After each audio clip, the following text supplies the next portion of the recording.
आपने rent a car तो अक्सर सुना होगा। आज हम आपको rent a prime minister house सुनाते हैं। वजीर आजम बनने के बाद अपनी पहली तकरीर में इमरान खान ने एक ये ऐलान भी किया था कि वो तालीम और सेहत पर खसूसी तवज्जो देंगे और इसके लिए वो वजीर आजम हाउस को भी यूनिवर्सिटी बना देंगे। 3 साल का अरसा गुजर जाने के बावजूद वजीर आजम हाउस में बनने वाली यूनिवर्सिटी ताहाल फाइलों तक ही महदूद है। क्योंकि वजीर आजम इमरान खान का फोकस पहले दिन से ही जरिए तालीम नहीं, जरिए आमदन पर रहा है, जिसे बढ़ाने के लिए वो कभी वजीर आजम हाउस की पुरानी गाड़ियों की नीलामी करा देते हैं और कभी वजीर आजम हाउस की भैंसें बेच डालते हैं। मगर अब वो कुछ नया करने जा रहे हैं। वो जरिया आमदन बढ़ाने के लिए पाकिस्तान के चीफ एग्जीक्यूटिव की सरकारी रिहाइश का यानी वजीर आजम हाउस को किराए पर चढ़ाने की मंसूबाबंदी कर रहे हैं। जी हां, बिल्कुल ठीक सुना आपने। वजीर आजम हाउस, जहां यूनिवर्सिटी भी बननी है, जहां यूथ ने तालीम की दौलत से मालामाल भी कभी होना है, उसी वजीर आजम हाउस को अब किराए पर चढ़ाकर माल बनाने की प्लानिंग है। वजीर आजम हाउस में अब अनकरीब नेशनल और इंटरनेशनल फूड इवेंट्स, सकाफती इवेंट्स, नुमाइश, विंटेज कार्स की नुमाइश और तो और फैशन शोज तक होते हुए यह कौम देखेगी। मुल्की और गैर मुल्की कंपनीज चंद हजार पाउंड्स, डॉलर्स और रुपयों के एवज वजीर आजम हाउस को किराए पर लेकर कॉर्पोरेट तकरीबात तक मुनक्किद कर सकेगी। वफाकी काबीना की मंजूरी के बाद वजीर आजम हाउस पर टू लेट यानी किराए पर दस्तयाब है का बोर्ड बहुत जल्द आवेजा कर दिया जाएगा।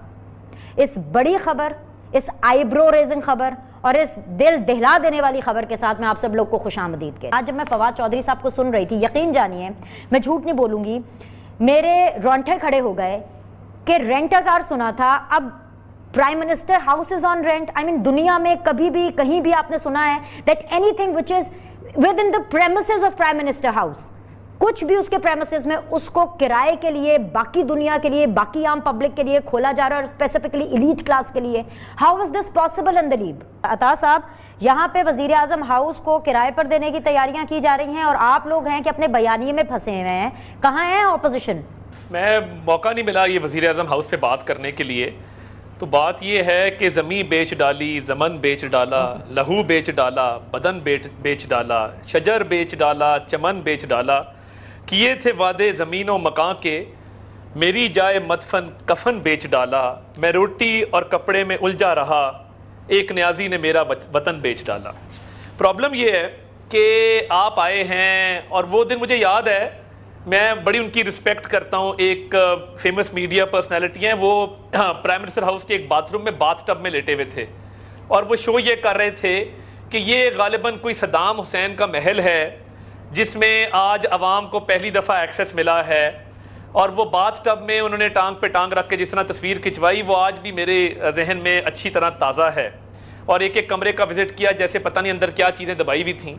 उसके हफ्ते बाद हमने भैंसें बेची बीनी सलीम साहिबा, और हमने दुनिया को बताया कि ये देखें, ये भैंसें हैं जो दूध देती हैं, ये भैंसें हम बेचने जा रहे हैं, इनसे जो रेवेन्यू आएगा पाकिस्तान का कर्जा उतारेंगे। उसके बाद हमने सारी गाड़ियाँ खड़ी की लॉन के अंदर और हमने कहा जी ये हम गाड़ियां भी ऑक्शन करने जा रहे हैं और बड़ा रेवेन्यू इकट्ठा होगा। नतीजा क्या निकला? अंग्रेजी की एक टर्म है पेनी वाइज पाउंड फूलिश। हमने उसके बाद जब भैंसें बेची तो हमने कहा ये तो वज़ीर आज़म हाउस में चाय भी बनती है, चाय में दूध भी डलता है, इसका तो टेंडर करना पड़ेगा, बाजार से तो दूध नहीं आ सकता ना, सरकारी खर्चा है, टेंडर होता है, उसकी कुछ डिमांड एंड सप्लाई के रूल्स तय होते हैं। हमने 4 गुना ज्यादा कीमत पे टेंडर करके तो दूध सप्लाई करने वाली कंपनी को कॉन्ट्रैक्ट दिया भैंसें बेचने के बाद। नंबर 1। नंबर 2, गाड़ियां हमने कितनी नई खरीदी हैं, इट्स एनीबडीज गैस। पंजाब में तो आप छोड़ ही देना, यहां तो ऐसी रोल है कि साईं बुजदार का जब दिल करता है वो नई गाड़ी खरीद लेता है। नई नई बुलेट प्रूफ BMW आ रही हैं, जो हमारी फटीचर गाड़ियां बेची थी उससे कितना रेवेन्यू आया और आपने कितनी नई गाड़ियां खरीदी हैं, मुआवजा कर लें। मैं कमर्शियल जेट पे जाऊंगा, मैं चार्टर्ड जेट इस्तेमाल नहीं करूंगा। आते बड़ी बुरी हैं, आते बहुत बुरी हैं। जहांगीर तरीन के जहाज में सारी जिंदगी गुजारी हो तो PIA के जहाज पे धक्के खाने का किसका दिल करता है? एयरफोर्स 1, पाकिस्तान एयरफोर्स के जहाज पे मौसूफ ने छींक भी मारनी हो तो वो पाकिस्तान एयरफोर्स 1 पे जाते हैं। इलेक्शन कैंपेन चलानी हो तो सरकारी हेलीकॉप्टर पे लैंड करते हैं मुजफ्फराबाद में। तो ये देखें ना, कौम को इतना बेवकूफ ना बनाएं, हम बहुत बेवकूफ होंगे, इतना ना बनाएं जितना आप हमें समझते हैं, उससे कुछ थोड़ा सा ज्यादा हमें क्रेडिट दे दें कि आप लोगों ने तबाही के दहाने पे मुल्क को लाके खड़ा कर दिया है अपनी नाकस पॉलिसियों की वजह से। और प्राइम मिनिस्टर हाउस की असलियत सुन लें, वो कोई शहाना महल नहीं है बिनी साहिबा, आप भी वहां गई हैं, छतें वहां की लीक करती हैं, बड़ा हॉल वहां पे है कोई नहीं, नाकस फर्नीचर है वहां। कोई भी बड़ी कॉर्पोरेट कंपनी, मेरी अगर कॉर्पोरेट कंपनी हो तो मैं सरीना चला जाऊंगा, मैं कहीं और चला जाऊंगा, मैं कभी भी प्राइम मिनिस्टर हाउस में इवेंट नहीं करूंगा। मैं क्यों करूं? वो वहां के इतने हालात खराब हैं। ये एक काम हो सकता है, अगर शीशे की दीवारें बन जाएं तो लोग बड़े अच्छे पैसे देंगे मुराद सईद एंड कंपनी को देखने के लिए, एंटरटेनमेंट पर्पस के लिए। आप टिकट लगाएं मुराद सईद पे, गंडापुर वगैरह पे, मैं आपको, ये ज्यादा रेवेन्यू जनरेट होगा, लोग बड़े बड़े दूर से आएंगे पैसे लेके कि जी ये ए क्लास एंटरटेनमेंट हमें और कहां मिलेगी। ये काम हो सकता है, इसके अलावा मुझे इसकी मंतक समझ नहीं आती। I am sorry. अंदलीब को इस बात पे हैरानगी हो रही है उस थॉट प्रोसेस से जिससे मैंने ये सवाल पूछा और जिस तरीके से मैंने चीज़ सामने रखी।